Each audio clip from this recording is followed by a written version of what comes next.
आर्थिक पैकेज में आज तीसरी प्रेस कॉन्फ्रेंस थी वित्त मंत्री निर्मला सीतारमण की। उन्होंने माइनिंग और कोल ब्लॉक को निजी सेक्टर्स के लिए खोलने की बात कही है। कैसा प्रभाव पड़ेगा, क्या फर्क पड़ेगा, क्या बदलाव आएंगे, इन तमाम मसलों पर बातचीत करने के लिए हमारे सहयोगी लाइव हमारे साथ जुड़े हुए हैं। अभिषेक, सीधे धनबाद हम रुक करते हैं। अभिषेक, जिस तरह से माइनिंग और कोल ब्लॉक को निजी सेक्टर्स के लिए खोलने की बात कही है, किस रूप में प्रभाव पड़ेगा, किस रूप में बदलाव आएंगे, क्या कुछ वहां पर हलचल है इस बयान के बाद? देखिए सारिफ, इसका असर सबसे ज्यादा कोयला सेक्टर पर तो पड़ेगा ही। और आपको बताऊं कि धनबाद, जिसे देश की कोयला राजधानी कहा जाता है, यहाँ पे इसका सबसे ज्यादा असर देखने को मिलेगा, क्योंकि जो 50 कोल ब्लॉक के बारे में कहा जा रहा है कि निजी क्षेत्रों के लिए ओपन किए जाएंगे, वहाँ पे इसका असर सबसे ज़्यादा देखने को मिलेगा। और सबसे बड़ी बात मैं आपको बताऊं कि यहाँ पे चूँकि पहले से ये उम्मीद लगाई गई थी कि ऐसा होने वाला है, क्योंकि पहले से ट्रेड यूनियन के जितने नेता थे उनसे हमारी जो बात हो रही थी, तो कोल सेक्टर में ये 74% एक तरह से कहें कि निजी क्षेत्रों के लिए उन्होंने खोल दिया। पहले कमर्शियल माइनिंग के साथ में बेचने का अधिकार जो है वो प्राइवेट कंपनियों को नहीं थी। अब आराम से ये प्राइवेट कंपनियां न सिर्फ कोयला उत्पादन करेंगी बल्कि उसको बेच सकेंगे। तो कोल ब्लॉक को अगर निजी हाथों में सौंपने का मतलब ही है कि अब जो है 1972 का पहले का जो दौर है वो अब आने वाला है। क्योंकि आपको याद होगा कि इंदिरा गांधी के जमाने में सबसे पहले कोयला क्षेत्र को निजीकरण से राष्ट्रीयकरण किया गया था, जब बैंकों का भी, प्राइवेट बैंकों को भी राष्ट्रीयकृत किया गया था। उसी दौरान जो है ये भी किए गए थे। तो इसका मतलब यह है कि एक बार फिर से वापस जो है निजीकरण की ओर जा रहा है, प्राइवेटाइजेशन की तरफ जा रहा है। और इस वक्त में निजी क्षेत्रों में मालिक जो है उनके हाथ में होगा, और ये जो अभी तक सरकारी क्षेत्रों का जो एकाधिकार था वो समाप्त हो जाएगी। तो आने वाले समय में एकाधिकार खत्म होने के कारण प्रतियोगिता बढ़ेगी, और स्वाभाविक है कि जब निजी क्षेत्रों का वर्चस्व बढ़ेगा तो जो सरकारी कंपनियां हैं उनको नुकसान उठाना पड़ेगा। जैसे कोल इंडिया की जो इकाई है उसमें BCCL है, CCL है, ECL है, WCL है, MCL है, तो ये सारी जो इकाइयां उनको प्रतियोगिता में ज्यादा नुकसान उठाना पड़ेगा। हालांकि इसका दूसरा फायदा भी है, क्योंकि सरकारी क्षेत्रों में ज्यादातर लगातार घाटे में है। BCCL इस वक्त में घाटे में है। BCCL के कर्मचारियों को वेतन देने के लिए अगर कहें तो कर्ज लेना पड़ रहा है, FD उसको तोड़ना पड़ रहा है। तो अभी भी आपको याद होगा कि 2010 में निजी क्षेत्रों का आउटसोर्सिंग कंपनियां इस वक्त में माइनिंग के क्षेत्र में सबसे ज्यादा आई हैं। तो पहले भी सरकार ने 100% FDI की घोषणा की थी, हालांकि बाद में उस पर विरोध हुआ तो कोयला मंत्री पीयूष गोयल ने उसको रोक दिया। लेकिन सवाल एक बार फिर से वापस है कि सरकार वहीं पर आ गई है जहां वो पहले कर रही थी, यानी 74% खोल दिया है। पहले 54% के आसपास था। तो इसका मतलब यह है कि कोल सेक्टर में निजीकरण का बढ़ावा होगा और 72 के पहले की स्थिति आएगी। मजदूरों का हित जो है वो अहित होगा, ये तो इसमें कोई दोहराव नहीं है।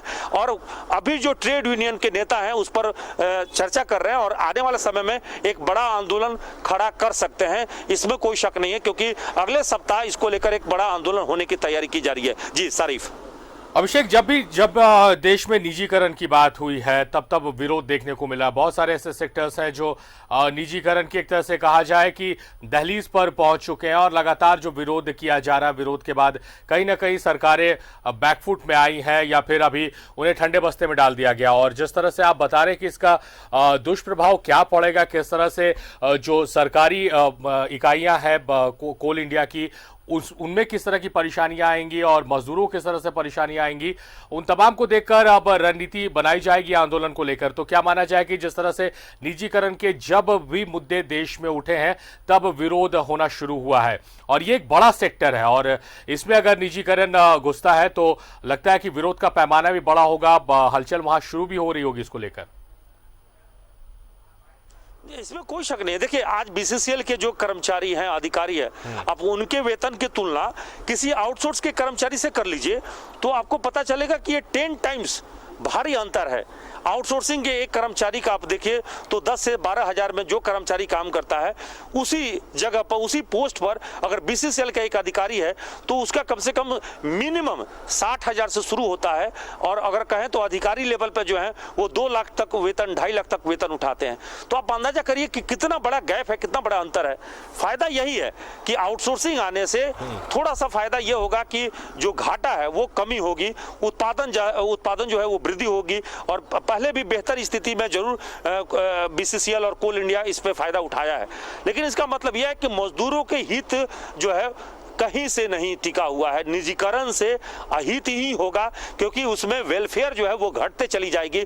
जो आज सरकार आपको वेलफेयर के नाम पर जारी सुविधाएं जो देती है वो सुविधाएं नहीं मिलेगी। तो देखिए, सरकारी सरकारी होती है और प्राइवेट प्राइवेट होती है, इसमें कहीं कोई अंतर नहीं है। और उनको पता है, जो लोग सरकारी काम करते हैं और जो प्राइवेट फॉर्म में काम करते हैं, उनको बेखूबी पता है कि दोनों में कितना भारी अंतर है और कितना जो है दोनों में सुविधाओं के नाम पर कितनी कुछ अंतर दी जाती है। तो आज भी अगर कहें तो इसका व्यापक असर पड़ेगा और इसका विरोध होगा, इसमें कोई शक नहीं है। लेकिन सरकार ने चूंकि निर्णय ले लिया है, तो इसमें विरोध के बावजूद भी हमें लगता है कि सरकार इस मामले पर आगे बात बढ़ाएगी, क्योंकि अब रोल बैक होने की स्थिति में नहीं है सरकार। क्योंकि आज सीतारमन ने 50,000 करोड़ रुपया इस क्षेत्र में खर्च करने की बात कही है, लेकिन निजी क्षेत्रों का वर्चस्व बढ़ेगा तो स्वाभाविक है दखलंदाजी आगे समय में देखने को मिलेगी और धीरे धीरे ये सभी सेक्टर जो है वो प्राइवेट की तरफ बढ़ रहे हैं और कोयला क्षेत्र में ये जो सरकारी एकाधिकारता वो पूरी तरह से खत्म नजर आएगी। जी जाहिर तौर पर अभिषेक, निजीकरण को लेकर कुछ फायदे हैं तो कुछ नुकसान भी। हालांकि सरकार कौन सा फायदा इसमें देख रही है तो आने वाला वक्त ही तय करेगा। बहुत बहुत शुक्रिया अभिषेक आपका तमाम बातचीत, तमाम जानकारियों के लिए। तो कोयला खनन में प्राइवेट सेक्टर, केंद्रीय वित्त मंत्री खनिज खनन क्षेत्र में सुधारों की घोषणा, बॉक्साइट और कोयला ब्लॉकों की संयुक्त नीलामी की जाएगी, एल्युमिनियम उद्योग को बिजली की, कोयला क्षेत्र में कमर्शियल माइनिंग होगी, वित्त मंत्री ने कहा है।